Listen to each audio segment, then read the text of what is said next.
take a look at Altamont, where a lot of celebrities live. We have a house for sale right now, and Jennifer Lopez and Ben Affleck rented that house, for example. Really? Sandra Bullock rented that house.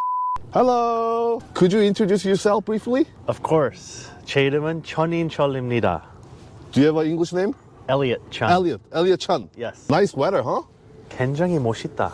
Yeah. Can you introduce where we are right now? Yeah, we're in beautiful Dundrave, West Vancouver, right behind the famous Beach House restaurant, waterfront restaurant. Beautiful food, beautiful views of Vancouver and beyond. I think a lot of Canadian people, they're kind of dreaming to leave this kind of area, right? Can you describe more about West Vancouver? Absolutely. Yeah. West Vancouver is a jewel of the North Shore, definitely very desirable. There's a lot of wealth on this side of the water, but interestingly, a lot of value. So I think people think Vancouver's west side and places like where Kitsilano or down in Kitts Point or Point Grey, places where you hear about like famous people like Chip Wilson who founded Lululemon. He, for example, lives on Point Grey. So you've got like a lot of wealth over there, but then value perceived here because you may have a smaller lot on the water for $25 million. You come over here and you're living on the water for 10 million, 11 million. Great value when you compare the two, arguably a better view as well because now you're staring at the city. It's a special place for sure. I think especially now being in real estate and seeing the migration of immigrants, first from a wealth standpoint, when you look at Asian money coming over here, a lot of money came over and then people saw this as a great place, an opportunity to live. Yeah. And then prices pushed up. And now we're at where we're at today in terms of this being a desirable, wealthy, beautiful, friendly neighborhood to live in. Elliot, look at all the houses like in front of the water, right? Oh yeah. That's my dream actually. Yes. Living there, you know, when you wake up, having a coffee, watching this kind of awesome ocean view. I'm wondering, what is the average price of houses like that? I know, depending on the site, depending on the location, but just average. Yeah, average detached. Waterfront, of course, is going to be your pinnacle in terms of price, but probably just under 5 million, 4.7 when I last checked some of the market data. Wow. Canadian. Wow, quite high. To be honest, as far as I know, just decent size of like condo in Gangnam area in Seoul, right? It's like 10 million, 8 million, something like that. That's but right. here, you can have a larger lot, having a big yard, swimming pool. Yeah. Take a look at Altamont, where a lot of celebrities live. We have a house for sale right now, and Jennifer Lopez and Ben Affleck rented that house, for example. Really? Sandra Bullock rented that house. Filming in Vancouver. I see. And they say, we need a beautiful place to stay. West Vancouver was their choice. So that house, it is now $15 million Canadian to purchase. Real estate in Vancouver went too high. What about your opinion? Yeah, I think we do see a bit of a shift in the market, given the fact there's a foreign buyer ban. It recently, this year was announced, they've extended it 2 more years to 2027. So we're in 2024 now. And there's definitely opportunity, I think, of buyers looking to purchase. It's a lot of local people that are coming in. So it used to be local buyers layered with, say, foreign money of wealth coming in, bidding up the prices, and that's what's happened certainly over the past decade in Greater Vancouver. And now we're starting to see some adjustment because of the fact, you know, you're contending with local buyers. So when you look at the luxury market, a list price might be 18 million, and then maybe it actually ends up selling for 14.5 or 15 million. See, the interest rates are the big driving factor for people across Canada. Nothing you can do about that, right? But the attitude is if you can afford it, obviously, I think many cultures, especially us Koreans, we love to own versus paying someone else's ticket. Kind of sounding like my appa. But that's certainly something a lot of people here aspire, that you want to own your property no matter the interest rate. And my advice is always go after something if you can afford it. Always better in the long term than renting. Is it okay to share why your parents decided to move over to Canada? They both arrived separately, so it wasn't like a package deal where they were, say, married or together and came over here as a family. came over both independently in the mid-70s, 1970s. They came over after their older siblings arrived to Toronto, and they heard how great it was in Canada, a lot of opportunity, good place to raise a family. I see. So they both came over. Obviously, I think like any immigrant, the language is a barrier, the culture is a barrier at the start. I have a lot of memories of seeing my appa come home late at night just because he was going to night school to kind of adjust to life and bring his education qualifications to the Canadian standard, if you will. So they worked hard to give us a life here, and I think I'm happy that they did it just given everything that I've had access to and enjoy. So your parents actually met each other here? At 교회. 교회! Yeah. Really typical story, huh? Typical, community story, right? They both were attending the same church, and then I heard proposed on the second date. Wow, what And a of brave course, man, huh? my amma said no, but eventually, as time went on, she agreed. So Okay, that's the story. I see. So did you grow up in Toronto then? Yeah, I did for the first 13 years of my life. And after 13 years, you moved here? Went to the U.S. for short term. Oh, Basically, long and short of it, that didn't work out to live there long term. So then we came back to Ontario, lived in a city called London, Ontario, ended up going to Western University, which is located there. And then I started my marketing career in Toronto. And then eventually Vancouver 2009, there's all the buzz about the Olympics happening for Vancouver 2010, Winter Olympics. And I got a job with Best Buy Canada, was working out in Burnaby. So that was my kind of introduction to BC, and just fell in love with the place. So what is many years later. biggest difference between Toronto and Vancouver? I would say the pace of life.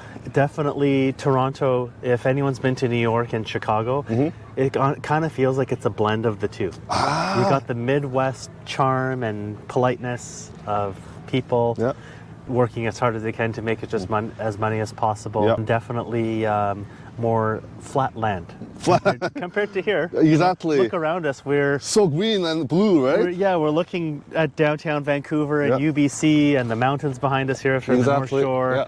There's a lot to offer when it comes to BC. And if you love the outdoors, you love golfing, you love skiing, you love hiking, you love just coming down to the beach to relax, you're within like literally 20 minutes of anything you want to do living here. Do you identify yourself with more like Korean or Canadian? So I do identify as Canadian first, just because I was born here and my passport, birth certificate, and I know kind of just being born into the culture.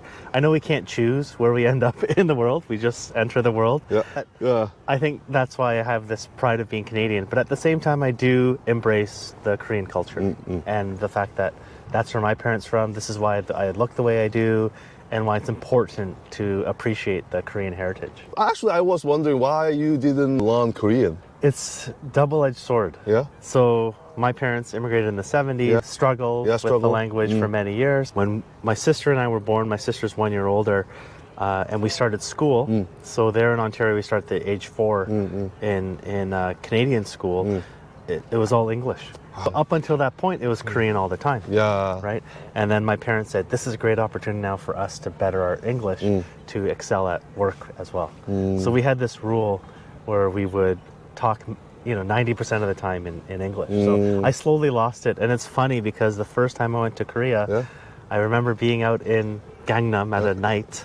And my cousins are laughing and a bunch of other people are laughing. And I said, what's so funny? And they said, because you sound like you talk like you're 4 years old, boy. That's when I pretty much stopped regularly speaking Korean. But double-edged sword in a sense, my parents got to embrace English language better and get to have more conversations and improve their English.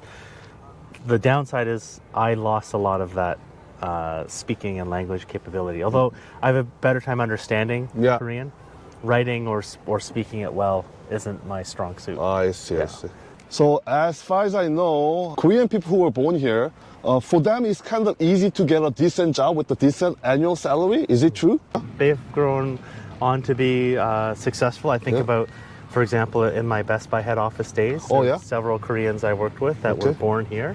And they were in director roles, senior manager roles, or in those roles today, and still with the company. So definitely, they've done very well, and we're at the top tier. My parents, I was born in 80.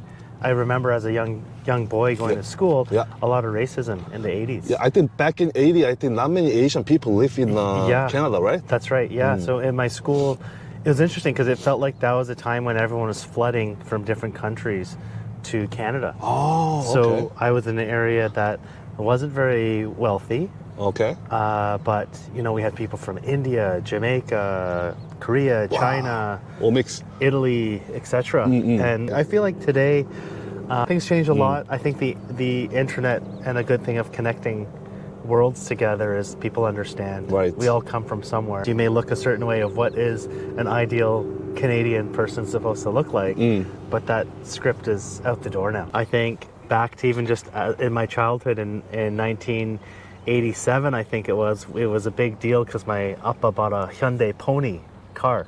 The cheapest car back in the Cheapest day? car back in the day, right? Hatchback. You know, if you look at that car, it was a very, you know, two-door. I remember my sister and I squeeze in the back. Oh. And then it's guaranteed within 5 years to rust. Oh my and had God. a horrible reputation. Really? And then you look at Hyundai today, it's now like one of the top consumer cars in the world.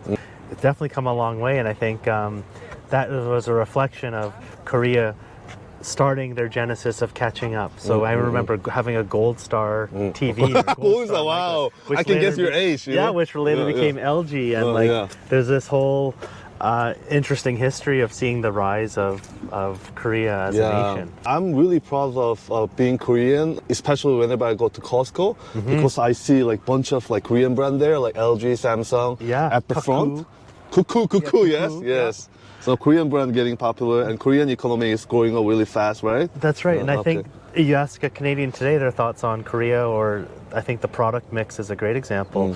It's highly regarded. People know that it's kind of a futuristic country. Especially, I remember the first time I went to Korea in my life, I was 20 years old. 21, and I remember it was just before the 2002 World Cup. Wow. So it was like World Cup craziness over there. And I remember thinking, wow, this is like a really tech-forward country, and that's reflected today. Look at at the devices we use, from our phones to the televisions we watch, the cars we drive. Kia's like every other EV car next to you know expected ones like a Tesla. So it's definitely, I think, seen as like a powerhouse country, and one that is well regarded along with the people. In 2016, due to my wife's side of the family having some illness, we decided to go back to Toronto.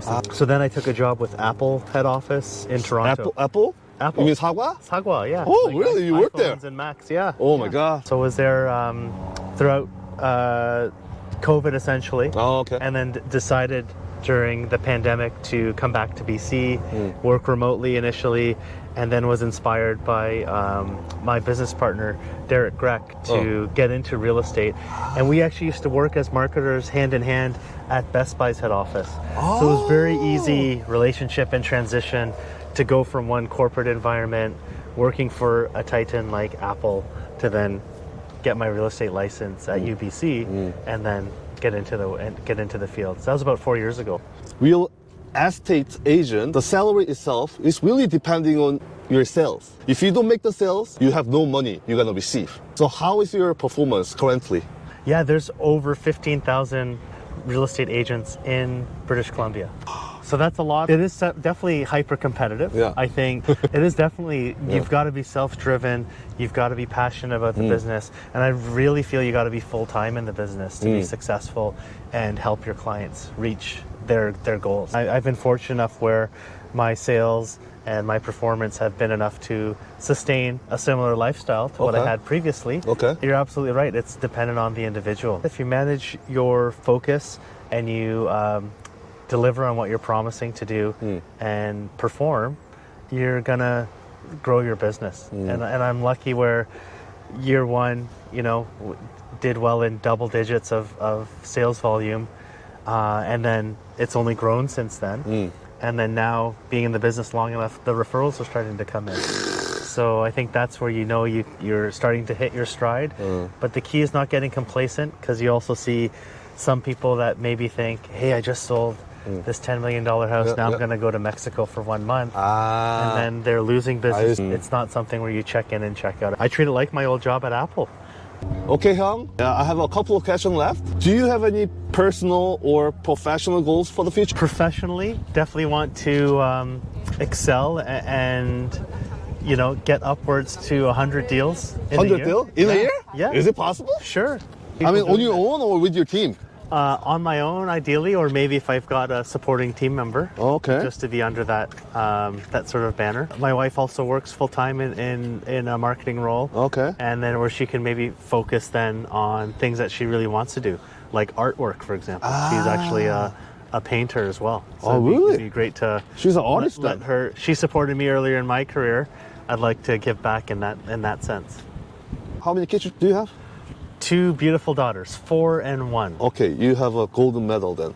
So here's the question. Sure. What kind of ideal dad you want to be for your beautiful 2 daughters in the future? I think I want them to know that I'm present when I've got to be present and there for them. I think one that is also God-fearing and one that is also able, where they can maybe see this is what a good parent or good father looks like in life. That's what I want to make sure I instill.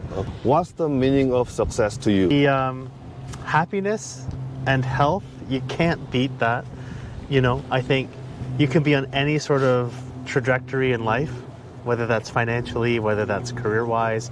But I think the key thing is maintaining solid health, mentally, physically. And I think, yes, you have to plan for the future, for sure. And if you don't, then you're falling short or not hitting goals. But I think you also got to be present. Today is so easy to get distracted.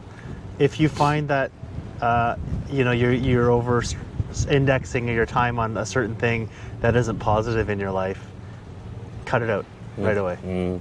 Or scale back. That's important. Thank you so much again. My pleasure. And then I hope you're gonna achieve 100 sales on your own, or either this year or next year. 그래요, anytime. Yeah. Thank you, Elliot. Thanks, Han. Thank you, Hyung. My pleasure. Bye-bye.